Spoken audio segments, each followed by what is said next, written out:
आपका स्वागत करता हूं आपके अपने परिवार जीजीपी मैथ क्लासेस में। 10th क्लास का बहुपद तीसरी यूनिट हमने स्टार्ट किया और 3.4 पे पहुंच गए हैं हम आज। 3.4 में क्या सीखेंगे आज हम? पूर्ण वर्ग विधि द्वारा शून्यांक ज्ञात करना। कोई भी समीकरण हमें यदि दे रखा है तो कैसे पूर्ण वर्ग विधि के द्वारा हम किसी समीकरण का हल निकाल सकते हैं, उसके मूल निकाल सकते हैं, तो उसके अल्फा बीटा निकाल सकते हैं। इस चीज को हम समझेंगे कि किस प्रकार से हम पूर्ण वर्ग विधि के द्वारा करते हैं। चलते हैं क्वेश्चन की ओर, ज्यादा टाइम खराब ना करते हुए। हमें एक क्वेश्चन दे रखा है 3x² - 5x + 2 = 0। तो सबसे पहला पार्ट क्या है? सबसे पहले हमें समझना चाहिए कौन सा समीकरण दे रखा है। ax² + bx + c = 0 से हमने इसकी तुलना कर ली। इसके बाद में क्या करना है? सबसे पहले सी पार्ट का क्या करना है मुझे? सी का पक्षांतरण करना है। क्या करना है? सी का मुझे पक्षांतरण करना है। सबसे पहले सी का पक्षांतरण करूंगा तो क्या बन जाएगा? 3x² - 5x = -2। यहां तक आई थिंक सबको समझ में आ गया होगा। यहाँ पे प्लस का था, मैंने ले गया इधर तो माइनस का आ गया। इसके बाद में क्या करना है? जो x² का गुणांक है उसका पूरे समीकरण में भाग देना है। क्यों देना है? x² का गुणांक 1 बनाने पर क्या करना है? x² का गुणांक हमें 1 बनाना है, अर्थात पूरे समीकरण में यहाँ पे 3 है तो 3 का भाग दे लूंगा तो क्या यहाँ पे क्या आ जाएगा? यहाँ पे आ जाएगा x² - 5/3x, यहाँ पे -2/3 आ जाएगा। हमारे पास क्या बन गया? x² - 5/3x, इधर क्या बन गया? -2/3। यहां तक आई थिंक सबको समझ में आ गया होगा। अब इसके बाद क्या करना है? x के गुणांक का आधे का वर्ग। क्या है? आधे का वर्ग दोनों पक्षों में जोड़ने पर। दोनों पक्षों में जोड़ने पर। भाई दोनों पक्षों में जोड़ने पर क्या होगा? देखो ये चीज समझते हैं हम। यहाँ पे क्या आएगा? x², इसका आधा क्या होगा? यहाँ पे 5/3 है, 5/3 है तो 1/2 से गुना कर दूं, आधा हो जाएगा तो कितना आ जाएगा? 5/6 आ जाएगा। x² - 5/3x प्लस में क्या आएगा? 5/6 और इसका वर्ग, और इधर क्या आ जाएगा? -2/3 प्लस 5/6 का वर्ग। आई थिंक यहां तक सबको समझ में आ गया होगा। क्या किया मैंने? x² 5/3x और यहाँ पे क्या हुआ? 5/6 का स्क्वायर। तो अब सिंपल चीज है, यहाँ पे हमने जो किया है तो यहाँ पे a² 2ab माइनस का 2ab b² आ गया। तो ये चीज तो मुझे बनानी थी, तो मैंने क्या लिख सकता हूँ इस चीज को? x - 5/6 का होल स्क्वायर, और इधर क्या आ जाएगा? यहाँ पे क्या आ जाएगा? -2/3 प्लस में 5 का वर्ग 25 और 6 का 36। आई थिंक यहाँ तक सबको समझ में आ गया होगा। अब इसको क्या बस फर्दर सॉल्व करना है। 25/36 और इधर क्या है? 3, तो 3 एलसीएम आ जाएगा। माइनस का तो यही है भाई, 36 का है, 36 एलसीएम आ गया तो 36 तो यहाँ पे लिख लिया। तो कितना आएगा? 1 और 3, 1 और 2, 12 दूनी 24, 12 दिए 36, तो 12 दूनी -44 प्लस का 12 दूनी 24 प्लस 25 अपॉन में 36, प्लस का 25 है माइनस का 24 है तो कितना आ गया? 1/36। वही इसके बराबर आ गया x - 5/6x के ये स्क्वायर के बराबर आ गया। अब मैं इसका दोनों पक्षों को क्या ले लूं? वर्गमूल ले लूं। मैं वर्गमूल लेने पर दोनों पक्षों को क्या ले लूं? मैं वर्गमूल लूंगा। वर्गमूल लेने के बाद में क्या आएगा? इसका वर्गमूल लूंगा तो यहाँ पे क्या आ जाएगा? x - 5/6 आ गया, और इधर क्या आएगा? अंडर रूट में आएगा 1/36, तो क्या आ जाएगा? 1/6। अब वर्गमूल लिया है तो वर्गमूल का प्लस और माइनस, तो प्लस और माइनस, ये चीज हमें समझना बहुत ज्यादा जरूरी है। क्योंकि हमें पता है किसी भी संख्या का यदि हम वर्ग करते हैं, माइनस का भी वर्ग प्लस में आता है और प्लस का भी वर्ग प्लस में आता है। ऐसे वर्गमूल लेंगे तो क्या पता वो माइनस आए प्लस आए, इसलिए दोनों मान लेके चलने पड़ते हैं। एक बार तो मैं क्या कर लूंगा? दोनों को अलग अलग कर लूंगा। x - 5/6 बराबर क्या आ गया? 1/6। अब ये इधर जाएगा तो क्या आएगा? x बराबर 1/6 प्लस 5/6, तो कितना आ जाएगा? ये तो 1 आ जाएगा। ऐसे इधर की तरफ क्या होगा? x - 5/6 बराबर माइनस का 1/6। अब ये क्या है, इधर प्लस में आएगा, x बराबर 5/6 माइनस 1/6, तो कितना आ गया 4/6 बराबर कितना आ गया 2/3। फर्दर सॉल्व करने पे क्या आ गया, 2 से कट गया ये, 2 बार और 3 बार, तो 2/3। आई थिंक आपको x के 2 मान प्राप्त होगा, एक तो 1 हो गया, एक 2/3 प्राप्त हो गया। तो ये क्या है, शून्य किस विधि से, पूर्ण वर्ग विधि के द्वारा किसी भी समीकरण को किस प्रकार से हल किया जाता है, ये हमने अभी समझा। सबसे भाई दे रखा है कि पूर्ण वर्ग, सबसे पहले पूर्ण वर्ग बनाना है, तो पूर्ण वर्ग में क्या होगा, एक तो a प्लस बी का होल स्क्वायर बनेगा या a माइनस बी का होल स्क्वायर बनेगा। तो उस चीज को मैं समझाऊं तो सबसे पहले मैंने क्या किया, जो मेरे पास समीकरण दे रखा है उसको मुझे क्या है, ax square plus bx plus c से तुलना करनी है, बहुत जरूरी है, बराबर में 0। फिर क्या है, सी पार्ट का मुझे पक्षांतरण कर लेना है, यहाँ पे पाई प्लस का 2 था, यहाँ पे माइनस का 2 हो गया। इसके बाद में क्या है, एक्स स्क्वायर का गुणांक मुझे 1 बनाना है, एक्स स्क्वायर का गुणांक 1 बनाऊंगा तो एक्स स्क्वायर का जो भी गुणांक दे रखा है, अर्थात हमें से क्या करना पड़ेगा, जो मुझे ए दे रखा है यदि वो 1 नहीं है तो 1 का पूरे में भाग देना पड़ेगा। तो मैंने 3 का पूरे समीकरण में भाग दिया, तो क्या आ गया, एक्स स्क्वायर माइनस 5/3x बराबर में क्या आ गया, -2/3 आ गया। यहाँ तक सबको समझ में आ गया। फिर क्या करना है कि मेरे पास जो x का गुणांक अर्थात क्या है, मेरे पास x का गुणांक क्या है, b है, तो क्या है b/2 का वर्ग करेंगे और दोनों समीकरण में जो दोनों तरफ जोड़ देंगे। भाई दोनों तरफ जोड़ देंगे, क्या करना है, मुझे b/2 का वर्ग करके दोनों पक्षों में जोड़ना है। वो क्या है, b क्या है, x का गुणांक है, तो x के गुणांक के आधे का वर्ग दोनों पक्षों में जोड़ने पर, अब यहाँ पे जो ये समीकरण बना है ये क्या है, ये क्या है, a स्क्वायर, ये क्या है 2ab, ये क्या है b स्क्वायर, तो माइनस का 2ab है। इस चीज को मैं क्या है कि अभी आपको थोड़ी देर में समझाऊंगा, इस चीज को यहीं पे रखे रहने दो। अब ये क्या बन गया, x माइनस 5/6 का होल स्क्वायर, इधर क्या बन गया -2/3 और 25/36। तो इसको जब मैं फर्दर सॉल्व करूंगा तो 36 एलसीएम आ गया, माइनस के 24 प्लस का 25, तो 1/36। तो यहाँ पे क्या है, x माइनस 5/6 का स्क्वायर है, तो मैं क्या ले लूंगा, वर्ग है तो क्या ले लूंगा, वर्गमूल ले लूंगा। वर्गमूल लूंगा तो क्या है, x माइनस 5/6 बराबर क्या है, प्लस माइनस अंडर रूट में 1/36। वो क्या होता है, प्लस माइनस 1/6। तो एक बार तो प्लस वाला ले लूंगा तो क्या जाएगा 1, और एक बार माइनस वाला 1/6 लूंगा तो क्या आएगा 2/3। यहां तक आई थिंक सभी को समझ में आ गया होगा। लेकिन मेरी समझाने वाली बात एक और है इसमें, कि हमने जो किया वो किस आधार पे किया, तो इस चीज को समझना बहुत ज्यादा जरूरी है। इसी चीज को अब मैं समझाऊंगा आपको। मेरे पास क्या था, मेरे पास था x square minus 5/3 x plus 5/6 का होल स्क्वायर, ये चीज थी। इसको कैसे मैंने लिखा, अब देखो यहाँ पे क्या है, एक्स स्क्वायर की जगह पे एक्स स्क्वायर माइनस 2 गुना क्या है 5/6, ये तो आ गया b, और a क्या है x।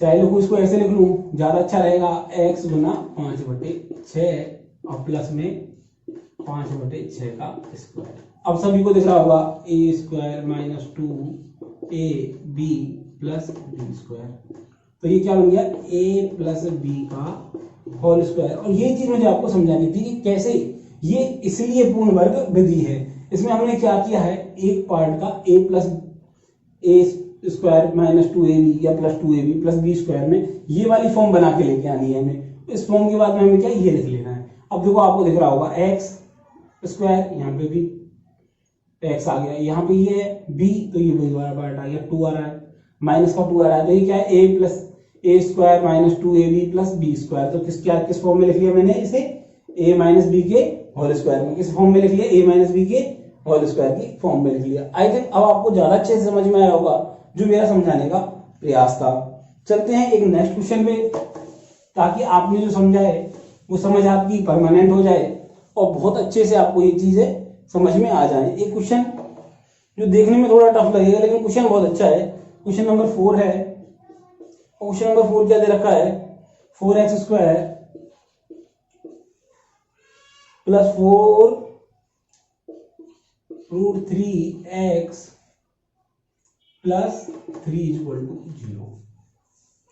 अपना process ax square plus bx plus c बराबर 0 से तुलना करें तो c क्या है, ये है। सबसे पहले क्या है, c का पक्षांतरण, c का पक्षांतरण सी पार्ट का पक्षांतरण किया तो क्या आ गया 4x² प्लस 4√3x बराबर -3 आ गया।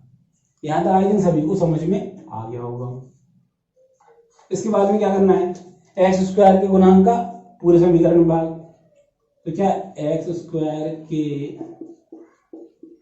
गुणांक का समी में भाग देने पे क्या होगा, यहाँ पे तो बन जाएगा x², यहाँ पे भाई 4/4 √3x, तो 4 से 4 कट जाएगा, क्या रह जाएगा √3।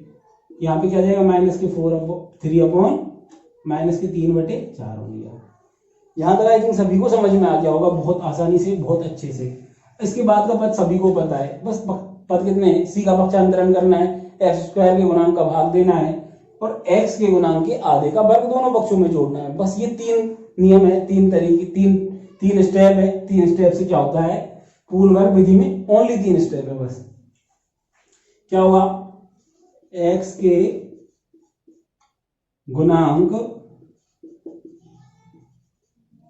के आधे का वर्ग दोनों पक्षों में जोड़ने पर। अब भाई दोनों पक्षों में जोड़ूंगा तो क्या आएगा, x का गुणांक क्या, √3/2, तो क्या आ जाएगा x² प्लस √3x प्लस क्या करना है, √3/2 का इधर भी वर्ग जोड़ना है और -3/4, और इधर क्या करना है, प्लस में √3/2 का वर्ग जोड़ना है।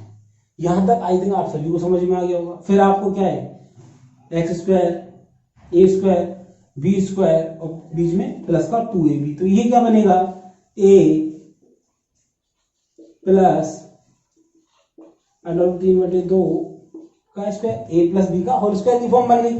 हमें क्या करना है, कुछ भी नहीं करना है। जिनको समझ में भी नहीं आ रहा है उनको क्वेश्चन करने के लिए मैं बता रहा हूं, यहां से x उठाना है, प्लस का चिन्ह, यदि यहाँ पे जो चिन्ह दे रखा है यहां से पहला पद उठाना है, ठीक है, उसको स्क्वायर नहीं लगाना है, बस सिंपल पहला पद उठा लिया, जो चिन्ह यहाँ पे ये उठाना है, यहाँ पे ये उठाना है, और जो दोनों वर्ग वाले हैं ना वो उठाने हैं, बीच में ये वाला चिन्ह लगाना है। बस यदि ये चीज भी समझ में आ जाए ना आपके लिए काफी है। क्या करना है, जो दोनों स्क्वायर वाले पद उठाने हैं और बीच में जो स्क्वायर वाले पद के जस्ट बाद में जो चिन्ह आ रहा है वो हमें चिन्ह साइन यूज कर लेना है।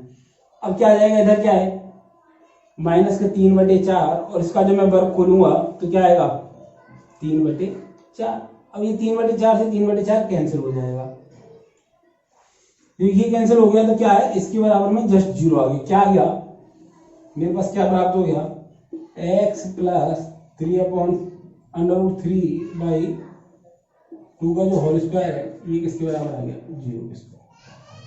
तो भाई ये 2 बार होगा ना, क्या होगा, x प्लस √3/2 और x प्लस √3/2 बराबर 0। एक बार क्या है, x बराबर क्या लिख लूं मैं, x प्लस √3/2 बराबर 0 लिख लिया मैंने। तो क्या आ गया, x बराबर -√3/2, और उससे भी क्या आएगा, x बराबर -√3/2। तो ये क्या हमारे दोनों भाई स्क्वायर वाला समीकरण है, तो कितने शून्य अंक होंगे, कितने मूल होंगे, 2 होंगे, तो दोनों मूल मैंने निकाल लिए। दोनों क्या आएंगे, सेम आएंगे, कितना आएंगे, √3/2। आई थिंक आपको बहुत अच्छे से समझ में आया होगा मेरे समझाने का जो प्रयास था। बहुपद में क्या है, पूर्ण वर्ग विधि के द्वारा किसी भी समीकरण को किस प्रकार से सॉल्व किया जाता है, ये 3.4 में दे रखा था। 3.2 में मैंने आपको 2 क्वेश्चन करा चुका हूं अभी तक, और मैं एक क्वेश्चन और लेना चाहूंगा इसी में। स्क्वायर प्लस 3x प्लस 5 = 0, यही है ना, 4x² प्लस 3x प्लस 5 = 0। ये हमारे पास एक क्वेश्चन दे रखा है। इस क्वेश्चन को समझाने का एक विशेष उद्देश्य है मेरा। विशेष बात है इस क्वेश्चन में, जो क्वेश्चन के साथ में आपको समझ में आएगी। क्वेश्चन में क्या है, ax² plus bx plus c बराबर 0, तो c का पक्षांतरण, तो क्या हो जाएगा 4x² प्लस 3x बराबर -5। यहां तक आप सभी को समझ में आ गया।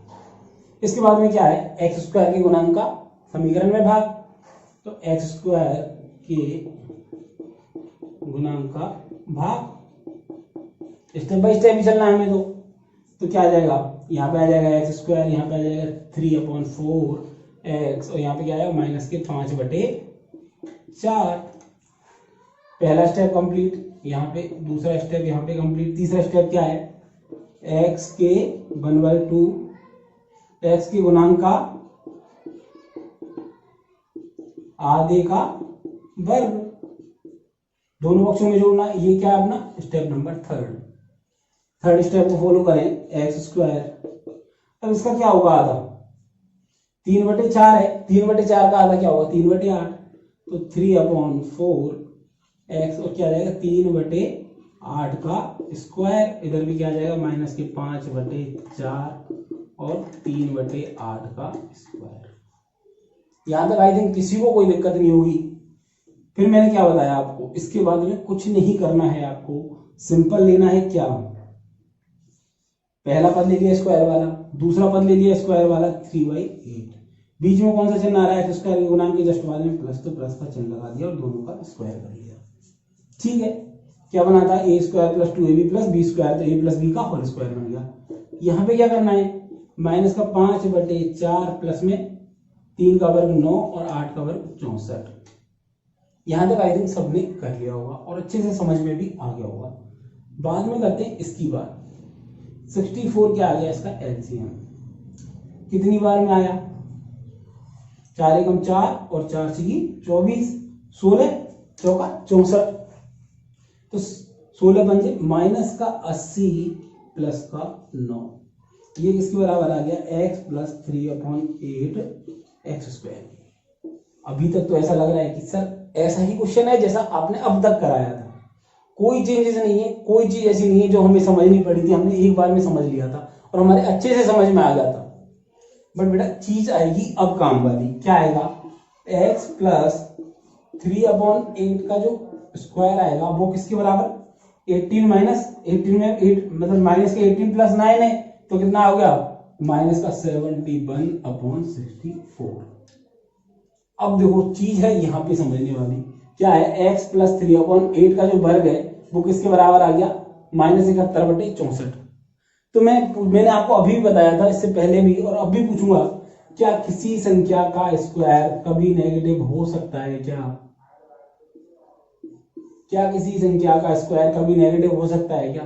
आप बोलोगे सर नहीं हो सकता, आपने काफी बार बताया ना मैंने कि किसी संख्या का वर्ग नेगेटिव नहीं हो सकता। तो क्या ये कंडीशन पॉसिबल है, नहीं है कि, तो इसका मतलब क्या है, अतः समीकरण के मूल कैसे होंगे, काल्पनिक होंगे। क्या होंगे, अतः समीकरण के मूल काल्पनिक होंगे। ये चीज समझ में आई क्या, किस चीज से हमें पता लगा, किसी यहाँ पे क्या है x + 3/8 का जो वर्ग आ रहा है वो क्या आ रहा है, नेगेटिव आ रहा है, -71/68 आ रहा है। तो किसी संख्या का वर्ग कभी नेगेटिव नहीं हो सकता, दिस इज इम्पॉसिबल कंडीशन है। ये कभी पॉसिबल है, काल्पनिक के लिए पॉसिबल है, वास्तविक के लिए पॉसिबल नहीं है। इमेजिनरी के लिए ये पॉसिबल हो सकता है लेकिन रियल के लिए ये पॉसिबल नहीं है। एक बार फिर से समझते हैं क्वेश्चन को, क्या दे रखा है, 4x² + 3x + 5 = 0 दे रखा था। सबसे पहले सी पार्ट का पक्षांतरण कर लिया मैंने, सी पार्ट का पक्षांतरण मतलब 5 प्लस का था तो माइनस में उधर 5 चला गया। उसके बाद में x² के गुणांक का भाग दे लिया, क्योंकि हमें x² गुणांक क्या बनाना है, 1 बनाना है। तो क्या 4 का डिवाइड दे लिया हमने, तो क्या आ गया x² 4/3 x, इधर क्या आ गया माइनस के 5/4, 5/-4 आ गया। फिर क्या है, x के गुणांक के आधे का वर्ग जोड़ना है, दोनों पक्षों में जोड़ना है। तो इधर क्या जोड़ लिया हमने 3/8, क्योंकि 3/4 है तो 3/8 आ गया, इधर भी 3/8 का वर्ग दोनों पक्षों में जोड़ लिया। इधर वाली कौन सी फॉर्म बन गई, a + b का होल स्क्वायर। तो मैंने क्या बताया, जिनको ये चीज समझ में आ रही है बहुत अच्छी चीज है, जिनको नहीं आ रही है पहला पद उठाओ स्क्वायर वाला, दूसरा वाला स्क्वायर वाला पद उठाओ, दोनों के बीच में जो चिन्ह पहले आ रहा है वो लगा दो, लगा दिया बस, ये स्क्वायर बन गया। इधर क्या सिंपल है भाई, 3 का स्क्वायर 9 आ गया, 8 का 64 आ गया, 8 का 64 आ गया। अब भाई इसका जो मैंने किया था एलसीएम तो 64 आ ही रहा है, तो 4 भाई 16 जब क्या होता है भाई, क्या है 64 होता है, तो भाई 16 × 5 तो 64 80 प्लस में 9, लेकिन 80 क्या माइनस का है, तो माइनस करने पर कितना आ गया, माइनस का 71/64। तो ये क्या आ गया माइनस में, और ये किसके बराबर आया, x + 3/8 का होल स्क्वायर के। तो किसी भी संख्या का स्क्वायर कभी नेगेटिव नहीं हो सकता, x² नेवर भी नेगेटिव। कभी भाई नेगेटिव मान नहीं देगा, तो अतः क्या बोलेंगे कि ये काल्पनिक मान होंगे, इमेजिनरी रूट्स होंगे इसके। बस यही है दोस्तों। मेरी क्लास पसंद आई है तो लाइक करें, आपको समझ में आ रहा है तो इसे अधिक से